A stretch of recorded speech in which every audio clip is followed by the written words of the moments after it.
sit and talk about the weather. As long as the wind is Sit and talk about all the men. Come on, if you're gonna sing it, you gotta be on key. You can't switch the key, Paul. That was perfect. Alright, we're back.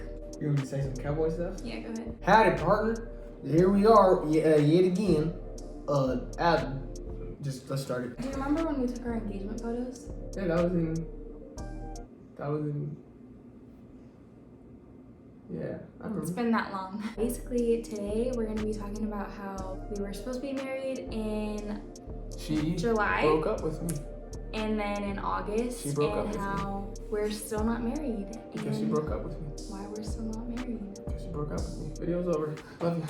Or loved you. In all seriousness, I've had people reach out to me and ask me like, hey, what happened? Are you guys married? Or people have congratulated us on being married. So basically, we went through the whole 2020 COVID year. I mean, obviously we're still in a pandemic, but we went through that whole year without getting COVID, without even really being affected by COVID. And then we got COVID the week of our wedding and had to cancel it. So, yeah, that was that. And then for this month, the month of September, there was literally no date that worked for us to be able to get married. So, we're getting married in October. We wanted a 4-month engagement.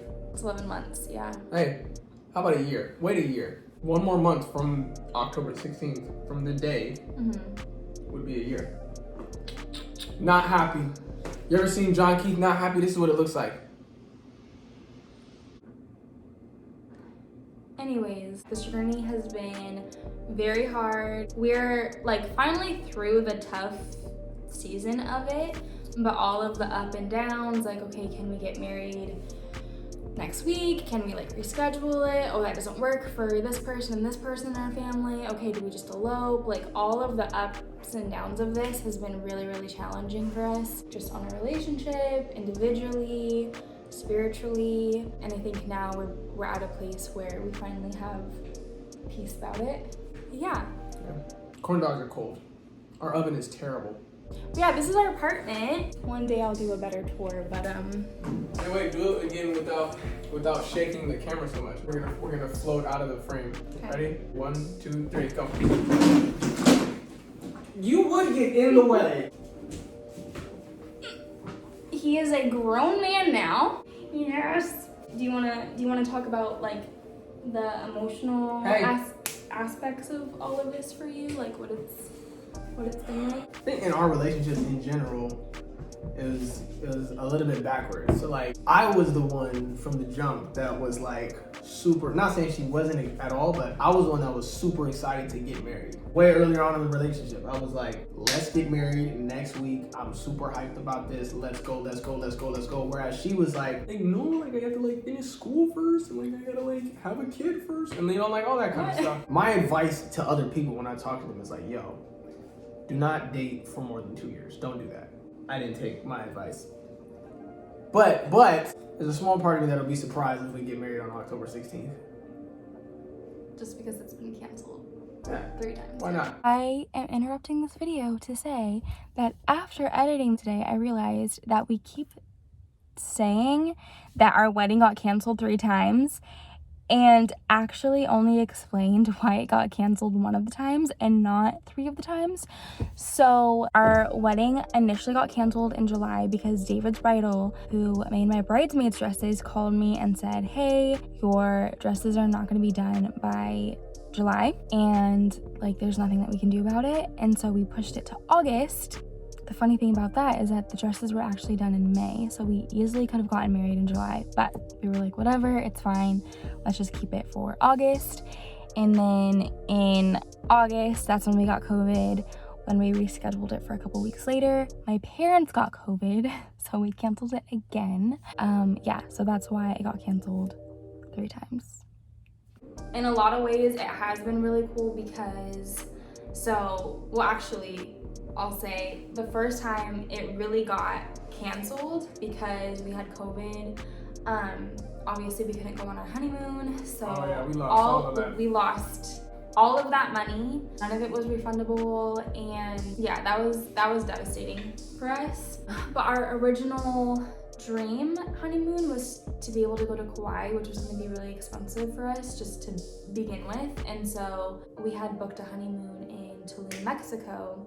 And then once our wedding got canceled and our honeymoon got canceled, he was saying, you know, why don't we just rebook a honeymoon for October for the place that we actually wanted to go to, which is Kauai. I was saying, like, that doesn't even make any sense. We just lost a ton of money. Why would we do what we originally wanted to but couldn't afford?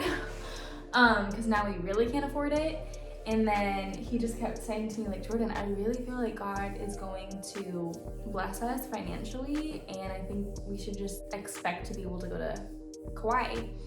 And the next day, there was just this guy that you've met one time. He's like, does not know him and does not know that we were struggling, doesn't know about any of this stuff.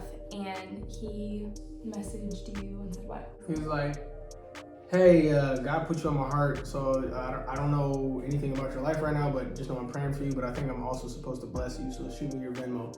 I used to do this thing where I'd be like, oh no, I don't do that no more. I was like, here it is. I gave it to him, and he sent us $500, and we're in Target, and Jordan cried. Yeah. And I comforted her like this. Oh, don't worry. It was tears of not even so much joy. It was just like this feeling of, I know that God is with us, obviously, but terrible things just keep happening. And so when it seems like there's no goodness or light in a situation, it's kind of hard to continue to lean on the fact that, like, God is with us, God is with us. So we kept trying to encourage each other and remind each other, okay, like, somehow in this situation, God is gonna end up making a way for things to happen, and yet we weren't really believing that when we would hear it from the other. And so anyway, in that moment, it just felt like, okay, this is tangible evidence that God really is looking out for us and cares about our situation. That's the crazy part, because, you know what I'm saying, I know some of you guys are probably like, oh, $500, that's nice, but that doesn't seem like honeymoon money, and you're right. But when that happened, I was like, and I don't think that's it. Like, when he said that, I said to Jordan, like, that's not it, by the way. Like, I don't think God's finished. Yeah. And so we met up with our pastors a little later on that day. Our community, like our church, came together and raised like $4,000, a little over $4,000 for us to go on the most litest honeymoon ever. Yeah. Now we actually get to go to Kauai. Yep. In 24 hours, we basically got double what we had lost originally, which is just a crazy blessing. So, you know, we're excited to get married still, or I'm re-excited now. I wasn't excited anymore. God was like, stop playing. I'm sure she'll get you some more updates soon enough.